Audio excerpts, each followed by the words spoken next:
ಅಟ್ಯಾಕ್ಸಿಯಾ ಅಂತಕ್ಕಂಥ ಒಂದು ರೋಗಗ್ರಸ್ತನಾಗಿಬಿಟ್ಟು wheel chair addict ಆಗಿದ್ದಾನೆ. ಅವನು ಇಂಜಿನಿಯರ್ ಇದ್ದ, ರ್ಯಾಂಕ್ ಸ್ಟೂಡೆಂಟ್. ಮಗಳು ಸಹ ರ್ಯಾಂಕ್ ಸ್ಟೂಡೆಂಟು. ಅವರು ಆಸ್ಟ್ರೇಲಿಯಾದಲ್ಲಿದ್ದಾರೆ.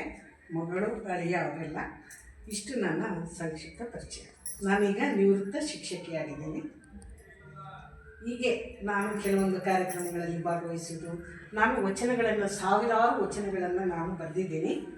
ಪ್ರತಿನಿತ್ಯನೂ ಒಂದೊಂದು ವಚನಗಳನ್ನು ಹಾಕ್ತಾ ಇರ್ತೀನಿ. ಮತ್ತು ಕವನಗಳನ್ನು, ಈಗ ಚಿಕ್ಕ ಮಕ್ಕಳ ಕವನ, ಮತ್ತು ಬೇರೆದು ಇನ್ನೊಂದು ಕಣ್ಗಾವಲು ಅಂತಕ್ಕಂಥದ್ದು, ಬಣ್ಣದ ಚಿಟ್ಟೆ, ಹೀಗೆ ಹಲವಾರು ಪುಸ್ತಕಗಳನ್ನು ಸಹ ನಾನು ಬರೆದಿದ್ದೀನಿ.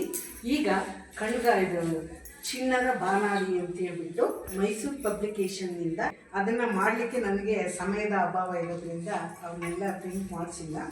ಈಗ ಅವನ್ನ 200 ವಚನಗಳನ್ನಾಗಿ ಒಂದೊಂದು ಬುಕ್ಕು ಸಂಪುಟ ಅಂತ ಹೇಳ್ಬಿಟ್ಟು ತಂದುಬಿಟ್ಟು ಅವುಗಳನ್ನು ಪಬ್ಲಿಷ್ ಮಾಡಿಸ್ಬೇಕು. ಬರೀ ಬರೆದು ಇಟ್ಕೊಂಡ್ರೆ ಅದು ಸೂಕ್ತವಾಗಿ ಅದು ನಶಿಸಿ ಹೋಗುತ್ತೆ. ಯಾವುದೇ ಒಂದು ವಿಚಾರ ಎಷ್ಟೇ ಕಷ್ಟ ಇರಲಿ, ಒತ್ತಡಗಳಿರಲಿ, ಅವುಗಳೆಲ್ಲವನ್ನು ಬದಿಗೊತ್ತಬೇಕು. ಹೇಳಿದ್ರಲ್ಲ, ಈಗ ಹೇಳಿದ್ರೆ ಬರೀ ಕಷ್ಟಗಳೆಂದು ಭಾವಿಸದಿರು ಅಂತ ಹೇಳ್ಬಿಟ್ಟು ಹೇಳಿದ್ವಿ.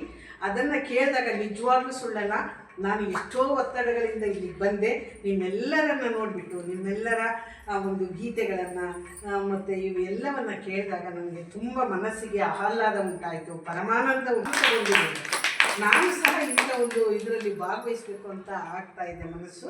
ನೋಡೋಣ, ಮುಂದೆ ಯಾವಾಗಾದರೂ ಮತ್ತೊಮ್ಮೆ ನಾನು ನಿಮ್ಮೆಲ್ಲರನ್ನ ಭೇಟಿ ಮಾಡ್ತಕ್ಕಂಥ ಅವಕಾಶ ಇದ್ದರೆ, ಅಥವಾ ನನ್ನ ಬುಕ್ಕು ಪಬ್ಲಿಷ್ ಆದಮೇಲೆ ಒಂದು ಬುಕ್ಸ್ ತಂದು ನಿಮ್ಮೆಲ್ಲರ ಮುಂದೆ ಸ್ವಲ್ಪ ಅವುಗಳ ಸಂಕ್ಷಿಪ್ತವಾಗಿ ಅವುಗಳ ವಿವರಣೆಯನ್ನು ಹೇಳ್ತೀನಿ. ಸುಮ್ಮನೆ ಪುಸ್ತಕ ಓದೋದಕ್ಕೂ ನಾವು ಬರೆದಿರ್ತಕ್ಕಂಥವ್ರು ಹೇಳೋದಕ್ಕೂ ಬಹಳ ವ್ಯತ್ಯಾಸ ಇದೆ ಅಂತ ಒಂದು ವಿಚಾರವನ್ನು ನಾನು ಹೇಳ್ತೀನಿ.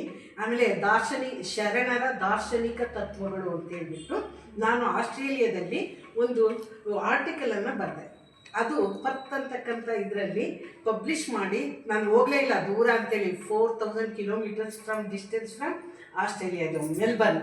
ಅಲ್ಲಿಂದ ಅಷ್ಟು ದೂರ ಹೋಗೋಕ್ಕಾಗಲ್ಲ ಅಂತ ಹೇಳ್ಬಿಟ್ಟು ನಾನು ಹೋಗ್ದಿದ್ರು ಅವರು ಖುಷಿ ಪಟ್ಬಿಟ್ಟು ನನಗೆ ಮೊಮೆಂಟು ಮತ್ತು ನನ್ನ ಮ್ಯಾಗ್ಝಿನ್ ಹಾಕಿದ್ದು, ನನ್ನ ಫೋಟೋ ಎಲ್ಲ ಕೊಟ್ಟು ನನಗೆ ಗೌರವಿಸಿದ್ರು.